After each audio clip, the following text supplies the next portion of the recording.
Good evening sir. Good evening. ఇంట్లో చాలా మొక్కలు ఉన్నాయని విన్నాను. అవును బాబు, దాంట్లో కొంచెం గొప్పగా ఉండేవి, విశేషంగా ఉండేటువంటి మొక్కలు ఏమైనా ఉన్నాయా? ఉన్నాయి, చూపెడతాను. పదండి సార్.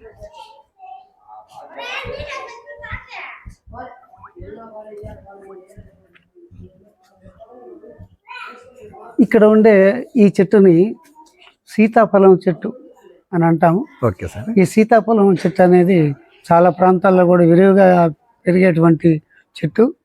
అయితే ఇది ముఖ్యంగా వైద్య గుణాలు కలిగి ఉంది, మంచి ఆరోగ్యాన్ని ఇచ్చేటువంటి ఫలం ఈ సీతాఫలం. అయితే దీని ఆకులు ఉన్నాయి చూసారా, ఈ ఆకుల్ని కషాయం పెట్టుకొని తాగినట్లు కనుకైతే షుగర్ నుంచి కాస్త ఇబ్బంది లేకుండా ఉంటాం. ఆయుర్వేద పరంగా కూడా చాలా బాగుంటుంది. చక్కెర స్థాయిల్ని తగ్గించేటువంటి ఏకైక గుణం కలిగినటువంటిది ఇది. అలాగే జీర్ణకోశ సమస్యలు ఉంటాయి, సరిగా అరక్కపోవటం, కడుపులో నొప్పి రావటం ఇలాంటివి ఉన్నప్పుడు కూడా దీన్ని కషాయం లాగా, అంటే ఈ ఆకుల్ని నీళ్ళలో వేసి కాచుకొని ఒక గ్లాసు నీళ్ళు తాగినా కానీ ఆ కడుపులో ఉబ్బరం లాంటి సమస్యలు ఉంటే కూడా ఇవి పోతాయి. కాబట్టి ఇన్ని వైద్య విలువలు ఉన్నాయని, పైగా దీని ఫలం కూడా చాలా అమృతంగా ఉంటుంది, బాగా హాయిగా తినవచ్చు. కానీ మధుమేహ రోగులు మాత్రం, ఆ వ్యాధిగ్రస్తులు కొంచెం ఆలోచించాలి. ఇది వాళ్ళకి పనికిరాదు. తీపు తినవచ్చు, కొంచెం తినవచ్చు, కానీ 2-3 పండ్లు బాగుంది కదా అని తింటే షుగరు పెరుగుతుంది.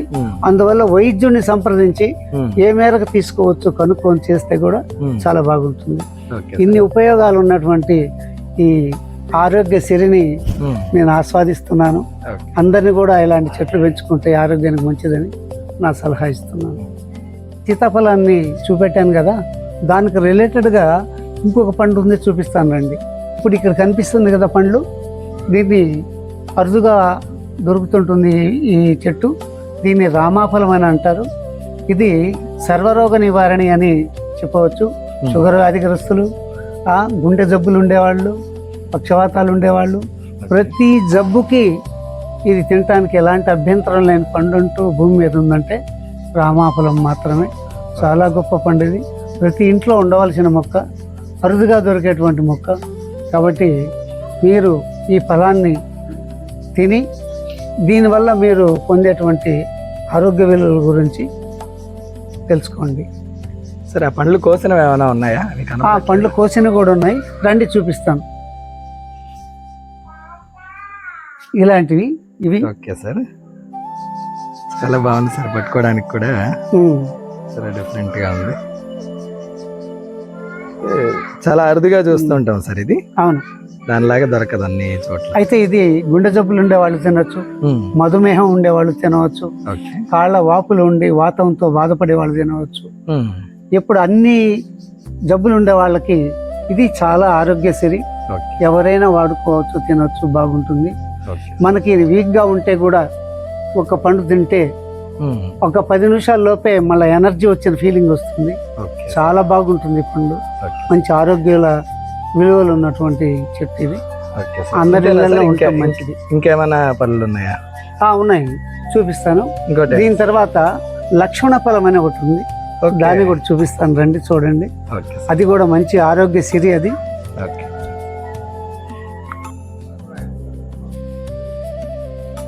ఓకే సార్, ఇదేం చెట్టు సార్? దీన్ని లక్షణ ఫలం అంటాము. ఇది అరుదుగా దొరుకుతూ ఉంటుంది, చాలా కొద్ది మంది ఇళ్లలోనే దీన్ని పెంచుతారు. ఇది గుండె జబ్బులు ఉండే వాళ్ళకి బాగా ఉపయోగం. అలాగే క్యాన్సర్ ఉండే వాళ్ళకి కూడా ఈ ఫలం బాగా పనిచేస్తుంది. ఇట్లా రకరకాల జబ్బులు, మలబద్ధకాలం లాంటివి కానీ, లేకపోతే ఇంకా అల్సర్ లాంటి జబ్బులున్నా ఇలాంటివన్నిటికీ పనిచేసేటువంటి చాలా గొప్ప ఔషధం నిల్వలు ఉండే చెట్టు లక్ష్మణ ఫలం. లక్ష్మణ ఫలం ఇది చాలా అరుదుగా వింటూ ఉంటాం పేరు. అవును, ఈ పేరు కూడా చాలా అరుదుగానే వింటాము. కానీ ఈ పోషక విలువలు కూడా అద్భుతంగా ఉంటాయి, వైద్య విలువలు అద్భుతంగా ఉంటాయి. ఓకే సార్, ఇంకేమైనా ఉన్నాయా సార్ దీనికి రిలేటెడ్ గా హనుమ ఫలం అనేది కూడా ఒకటి ఉంది, దీన్ని కూడా చూడండి. హనుమ ఫలం, ఓకే, ఇది హనుమ ఫలం అంటాము. ఫలం కూడా చాలా అద్భుత ఔషధ గుణాలు ఉన్నటువంటిది. 12 రకాలైనటువంటి క్యాన్సర్ల పైన ఇది బాగా అద్భుతంగా పనిచేస్తూ ఉంటుంది. అలాగే జీర్ణకోశం ఎవరికైనా ప్రాబ్లం అనిపించినప్పుడు ఈ ఫలాన్ని కనుక సేవించినట్లయితే వాళ్ళకి తగ్గుతూ ఉంటుంది. ఇక ఉదరకోశ వ్యాధులు ఏవైనా ఉన్నా ఈ ఫలం వల్ల మంచి ఉపయోగం ఉంటుంది. డయాబెటీస్ ఉండేవాళ్ళు, రక్తపోటు ఉండే వాళ్ళకు కూడా ఈ ఫలం చాలా మంచి శక్తినిస్తుంది, వాళ్ళకి ఉపయోగపడుతుంది. ప్రతి జబ్బు ఈ ఫలం వల్ల తగ్గేటువంటి అవకాశాలు చాలా ఉన్నాయి. అందువల్ల ప్రతి వాళ్ళు కూడా ఈ 4 ఫలాలను కనుక సేవించినట్లయితే నిత్య సంతోషిగా సంపూర్ణ ఆరోగ్యవంతుడిగా వర్ధిల్లేదానికి అవకాశం ఉంది. ఓకే సార్, అయితే ఇంట్లో సీతాఫలము, రామఫలము, లక్ష్మణ ఫలము, హనుమ ఫలం 4 చెట్లు ఉన్నాయన్నమాట. ఇదే విశేషం. ఓకే, నేను సీతాఫలం, రామాఫలం, తర్వాత లక్ష్మణ ఫలం, హనుమ ఫలం ఈ 4 ఫలాలు వేశాను. సీతాఫలాన్ని మొట్టమొదటిగా తెచ్చుకున్నాను. అది వేసిన తర్వాత నాకెందుకో సీతాఫలంతో రామాఫలం కూడా ఉంటుందేమో కనుక్కొని తెద్దామని చాలా చోట్ల తిరిగి రామాఫలాన్ని సాధించి సీతమ్మవారిని అనుకుంటూ సీతమ్మవారి పక్కనే శ్రీరామచంద్రుడు ఉంటే బాగుంటుందన్న ఫీలింగ్ వచ్చింది. ఆ విధంగా వాళ్ళిద్దరిని అక్కడ ఎస్టాబ్లిష్ చేసుకున్నాను. ప్రతినిత్యం మనసులు తలుచుకుంటూ ఉంటాను. తర్వాత లక్షణ ఫలం కూడా ఉంటే ఏమో చెట్టు దొరుకుతుంది అనుకున్నాను. దాన్ని కూడా చాలా చోట్ల తిరిగి చివరికి ఆ రాజమండ్రి దగ్గర లంక అక్కడికి వెళ్ళి తీసుకొచ్చాను. ఆ తర్వాత మళ్ళీ ఆ హనుమ ఫలం గురించి అడిగాను. వస్తుంది సార్, ఈసారి మేము ఫోన్ చేస్తాం రండి అన్నారు. మళ్ళీ వేచి ఉండి హనుమ ఫలాన్ని కూడా తీసుకొచ్చాను. అది 4 చెట్లు ఇంట్లో ఉన్నాయి. ఇంట్లో రామాఫలం, సీతాఫలం, లక్షణ ఫలం, హనుమ ఫలం ఈ 4 చెట్లుగా నేను భావించలేదు. సాక్షాత్తు దేవతలే మా ఇంటికి వచ్చారేమన్న ఆనందంతో ఆ చెట్లను చూసుకుంటూ ఉంటాను ప్రతిరోజు. నాకు ఈ ఫలాలు దొరికినందుకు నాకు చాలా ఆనందంగా ఉంది. ప్రతి వాళ్ళు కూడా ఇలానే ఉంటారని నేను ఆలోచిస్తున్నాను. ఇవి ఉంటే ఆరోగ్యాల సిరి ఇంట్లో ఉన్నట్టే. ఇంకా చాలా చెట్లు ఉన్నట్టున్నాయి సార్. అయితే చాలా వీడియోస్ చేయాల్సి వస్తుంది. ఇంట్లో 140 జాతులు ఉన్నాయి. 140 జాతులు ఉన్నాయి. మీరు అన్ని చూడొచ్చు, అన్ని చూపెడతాను.